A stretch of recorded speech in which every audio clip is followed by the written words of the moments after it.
Hello traders, you are welcome back to the Forex Geek channel.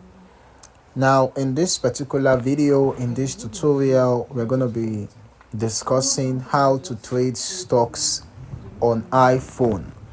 Alright, mobile trading has made the stock market more accessible than ever, and with the power of iOS devices, you can trade anytime and anywhere with just your phone.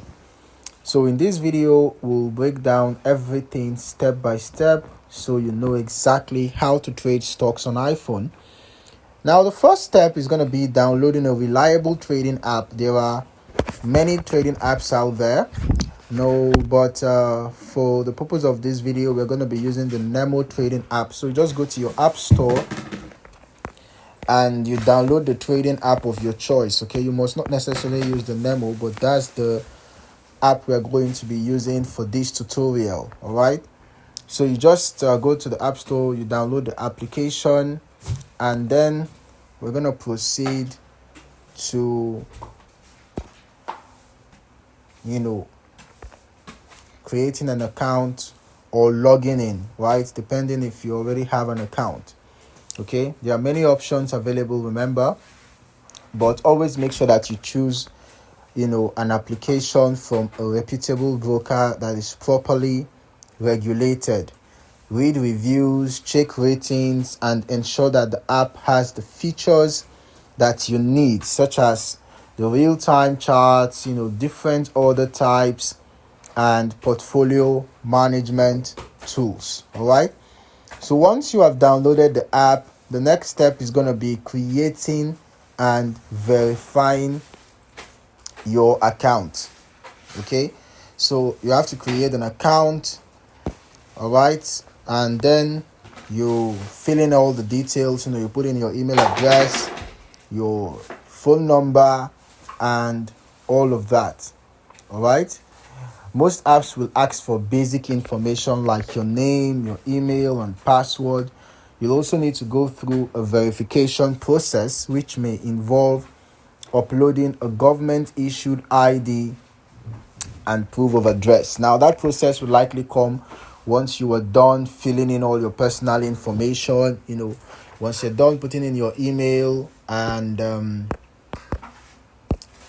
your phone number, then you proceed to the other questions that they're going to be asking you, like your employment status and all of that. Okay, once you're done with all those stages, then you finally get to where you're going to be required to upload a document. All right, government issued ID for the purpose of verification. Okay, so on iPhone trading apps, you typically see tabs for your watch list, your portfolio, and all of that. Right, you can see there are different stocks available. Right, different stocks available. I just select the particular stock that you want to trade. Of course, that's after you must have already finished your verification and even funded your account. All right, you take some time to get familiar with the layout, add a few popular stocks to your watch list. All right, so that you can easily monitor them, and then you adjust your dashboard to match your preferences. Now let us just move on to searching and analyzing stocks, right?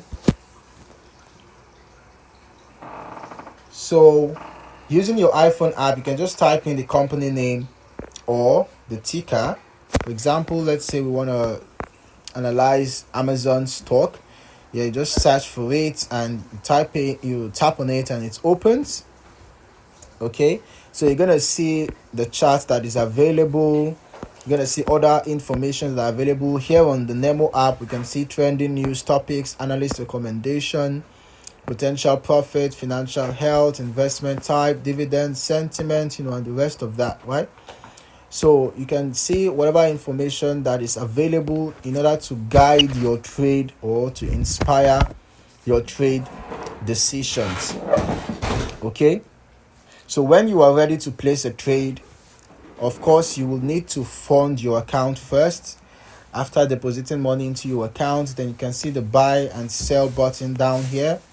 So you can proceed to buying the particular stock that you want to buy after you must have funded your account. And if at any point maybe you've made profit, you want to sell, Go to that stock and you sell the amount that you desire to sell. Okay, so placing trades are, very easy, right? Another feature that you might want to take advantage of if it is available is setting alerts and notifications. It's always good to get notified when a stock hits a certain price. Maybe you are expecting the stock to get to a particular price before you buy or before you sell. So if the feature is available, you can take advantage of notifications and alerts, so that even if you are not exactly on the app at that given time, you can get a notification when the price gets to that particular level, so that you can carry out the particular transaction that you desire at that particular level. All right, so alerts help you stay updated without constantly staring at your screen. It's also important to cover security tips. When trading on iPhone, always enable your two-factor authentication for your account, and never log in from unsecured Wi-Fi networks. Keep your iPhone updated to the latest iOS version to ensure maximum security. All right. Now, to summarize, trading stocks on iPhone involves 5 main steps. Okay, first of all, you have to download a trusted trading app. All right, make sure that the app is regulated. The broker, make sure it's regulated. The company or whatever organization that is in charge of that app, right? So ensure that it is legit. Look out for reviews. You can check your app store for reviews, or even check online for reviews and comments about the app to ensure that it suits your trading goals. Okay, so you download your trusted app, you create your account, verify your account, you choose from the available options for government issued IDs. Yeah, you might see options like your national ID, maybe driver's license, international passport. You just select from the options available and you upload your desired government issued ID in order to get verified. So once you're done verifying your account, then you proceed to setting up your dashboard. All right, so you can see after creating your account, you'll have to complete your profile, put in all the required information demanded of you. Then you have to verify your identity, okay, where you upload your government issued ID. Then before you can be able to buy an asset, you have to first of all deposit. All right, so you set up your dashboard, then you analyze and place your trades. Right after you must have deposited, that's when you now proceed to making your first investment, right? And then ensure that you secure your account with strong practices. It's very important. Security is very important. So with these steps, you'll be able to trade confidently on your iPhone. All right, you can be able to trade on the go. Okay, so these are the very easy steps to set up a stock trading account on your device. If this video on how to trade stocks on iPhone has been helpful, make sure to hit the like button, subscribe to the channel, and turn on notifications so that you do not miss future trading tutorials. All right, thank you for watching. I look forward to seeing you in the next video. Happy trading.